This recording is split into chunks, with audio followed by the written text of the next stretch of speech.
Hello friends, आपका हमारे इस चैनल में स्वागत है। आज मैं आपके लिए न्यू कहानी लेकर आई हूँ। कहानी है विष्णु भगवान की व्रत कथा।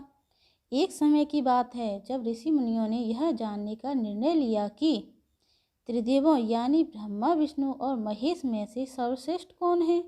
इस बात का पता लगाने की जिम्मेदारी भृगु ऋषि को दे दी गई। भृगु ऋषि इस बात का पता लगाने के लिए सबसे पहले ब्रह्मलोक गए। वहां पहुंचकर ब्रह्मदेव की परीक्षा लेने लगे। उन्होंने सीधे क्रोध में पूछा, आपने मुझे प्रणाम क्यों नहीं किया। यह सुनते ही ब्रह्मदेव को गुस्सा आ गया। उन्होंने झुंझलाते हुए पूछा, क्या एक पुत्र अपने पिता से श्रेष्ठ हो गया जो उसे मुझे प्रणाम करना होगा। यह सुनने के बाद भृगु ऋषि उनसे कहते हैं कि मैं तो आपकी परीक्षा ले रहा था और आप मुझ पर क्रोधित हो गए। इतना कहकर भृगु ऋषि सीधे वहां से कैलाश चले गए। वहां जाकर वो नंदी से कहते हैं कि मुझे शिव जी से मिलना है। नंदी ने ऋषि को जवाब देते हुए कहा, मैं भगवान शिव का ध्यान भंग नहीं कर सकता। ऐसा करने से भोलेनाथ क्रोधित होंगे। नंदी का जवाब सुनकर भृगु ऋषि खुद ही शिव जी का ध्यान भंग कर देते हैं। शिव जी का ध्यान भंग होने पर वो भी गुस्सा करते हुए भृगु ऋषि को भस्म करने की बात कहते हैं। तभी माता पार्वती उन्हें रोकती हैं और ऋषि मुनि को क्षमा करने की प्रार्थना करती हैं। शिवजी के गुस्से को देखने के बाद भृगु ऋषि कैलाश से सीधे वैकुंठ चले जाते हैं। वहां वो देखते हैं कि भगवान विष्णु आराम कर रहे हैं और माता लक्ष्मी उनके पैर दबा रही होती हैं। उसी वक्त भृगु ऋषि सीधे विष्णु भगवान की छाती पर पैर से प्रहार कर देते हैं। इस प्रहार से भगवान विष्णु की नींद खुल जाती है और वे भृगु ऋषि से प्यार से पूछते हैं, हे ऋषिवर, मेरे कठोर शरीर से कहीं आपके कोमल पैरों को चोट तो नहीं लग गई। अगर लगी होगी तो मुझे क्षमा कर दें। यह सुनते ही ऋषि प्रसन्न हो जाते हैं और समझ जाते हैं कि भगवान विष्णु त्रिदेवों में सर्वश्रेष्ठ हैं। माता लक्ष्मी ये सब होते हुए देखती हैं। वे गुस्से में कहती हैं, नाथ, उन्होंने आपको पैर से मारा और आप इस तरह प्रेम भाव दिखा रहे हैं। क्रोध में वो भगवान विष्णु को छोड़कर वैकुंठ से सीधे धरती चली जाती हैं और महाराष्ट्र के कोहलपुर में रहने लगती हैं। माता लक्ष्मी वैकुंठ छोड़ के चले जाने के बाद भगवान विष्णु को लगता है कि उनका सम्मान संपत्ति नष्ट हो गई है। इस वजह से उनका मन काफ़ी अशांत रहने लगा। फिर वो माता लक्ष्मी जी की तलाश में धरती पर चले जाते हैं। धरती जाकर भगवान विष्णु श्रीनिवास नामक व्यक्ति बनकर माता लक्ष्मी जी को ढूंढने लगते हैं। माता लक्ष्मी को ढूंढते ढूंढते वो वेकटल पर्वत पर क्षेत्र में स्थित बकुला माई के आश्रम पहुंच जाते हैं। वहां बकुला माई ने उनका आदर पूर्वक स्वागत किया और उन्हें आश्रम में रहने के लिए कहा। उस आश्रम में भगवान आराम से श्रीनिवास बनकर रहने लगे। कुछ दिन बाद वहां एक हाथी आ जाता है जो सबको परेशान करता है। यह देख श्रीनिवास धनुष वार लेकर हाथी की ओर दौड़ते हैं। उन्हें आता देखकर हाथी डरकर घने जंगल में भाग जाता है। श्रीनिवास उस हाथी का पीछा करते हुए थक कर एक सरोवर के पास पेड़ की छाया में आराम करने लगते हैं और कुछ ही देर में उन्हें नींद आ जाती है। नींद में वो कुछ युवतियों का शोर सुनते हैं जिससे उनकी नींद टूट जाती है। आँख खोलते ही वे खुद को 5-6 युवतियों से घिरा पाते हैं। युवतियाँ श्रीनिवास को डांटते हुए बोलती हैं कि यह राजकुमारी पद्मावती का उपवन है और इस क्षेत्र में पुरुषों का आना एकदम मना है।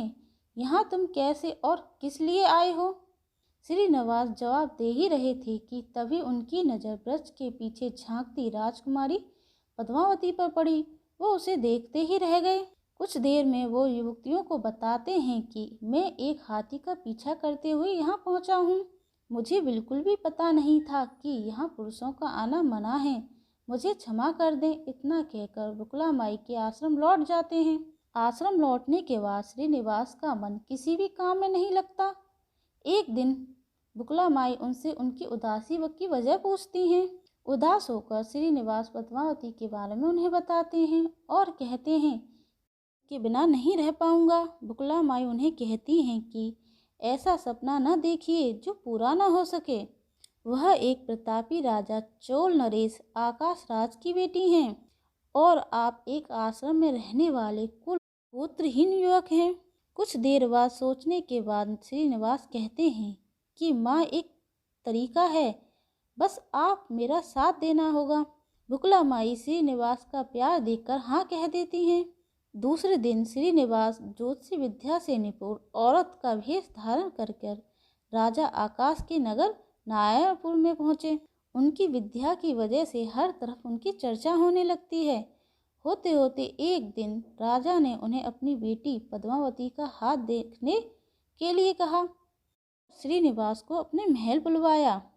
वहां पहुंचकर उन्होंने राजकुमारी के हाथों की रेखा देखी और कहा कि कुछ दिन पहले एक विवश वन में तुम्हारी मुलाकात हुई होगी।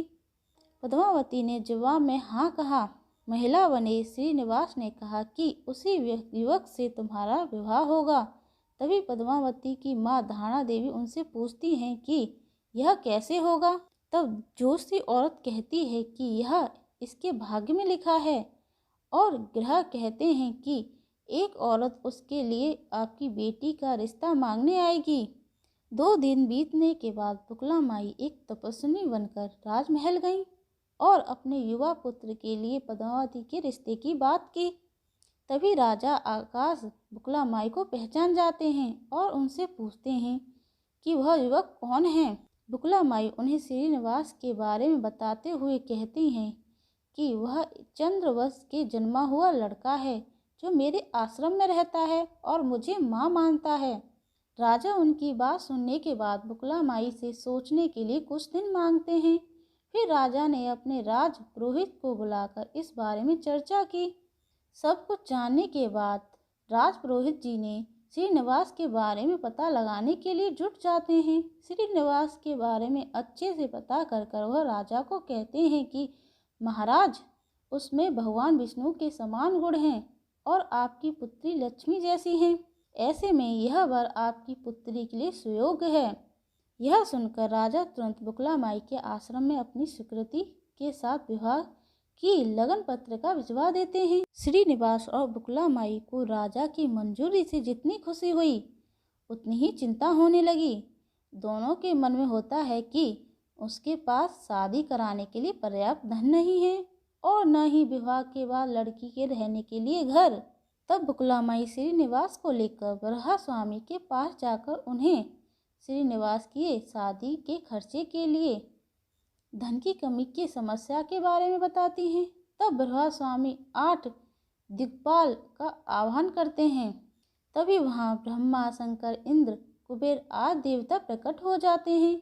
फिर बरहा स्वामी श्रीनिवास से कहते हैं कि तुम खुद ही इन्हें अपनी समस्या के बारे में बताओ। श्रीनिवास देवताओं से पूछते हैं कि नरेश, राजा आकाश की पुत्री पद्मावती से शादी करना चाहता हूँ, पर मेरे पास शादी के लिए धन नहीं है, मुझे क्या करना चाहिए। इंद्रदेव यह सब सुनकर कुबेर से कहते हैं कि शादी के लिए इन्हें शरण दे दो। जवाब में कुबेर बोलते हैं कि मुझे शरण देने में कोई परेशानी नहीं है, बस यह सुनिश्चित कर लीजिए कि मुझे धन वापस कब और किस तरह से मिलेगा। तब श्रीनिवास ने कहा, आप चिंता न कीजिए कुबेर देव, मैं कलयुग के अंत तक पूरा ऋण चुका दूंगा। फिर कुबेर ने देवताओं को साक्षी रखकर श्रीनिवास को ऋण दे दिया और उन पैसों से वह पद्मावती से बड़े धूमधाम के साथ शादी करते हैं।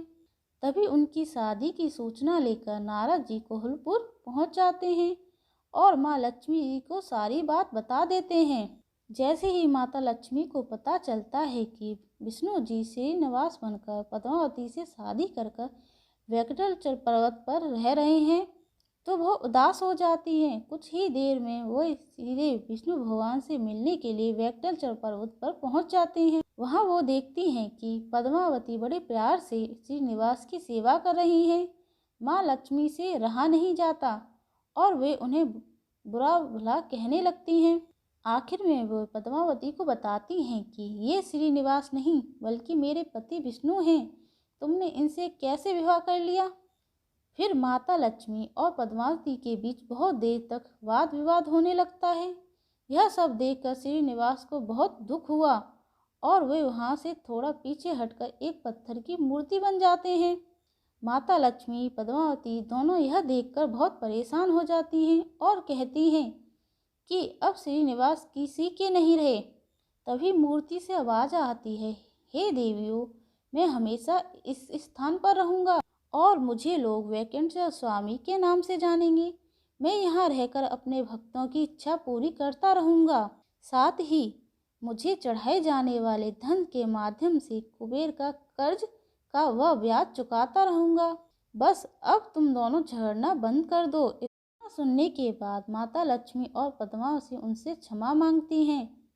फिर माता लक्ष्मी कोहलपुर जाकर महालक्ष्मी की मूर्ति और पद्मावती तिरुनाचल में शिला विग्रह बन जाती हैं। यही कारण है कि तिरुपति विराजमान वेंकटेश्वर स्वामी के दर्शन के लिए भक्तों से चंदन, धूप, फूल, मिठाई नहीं बल्कि धन लिया जाता है।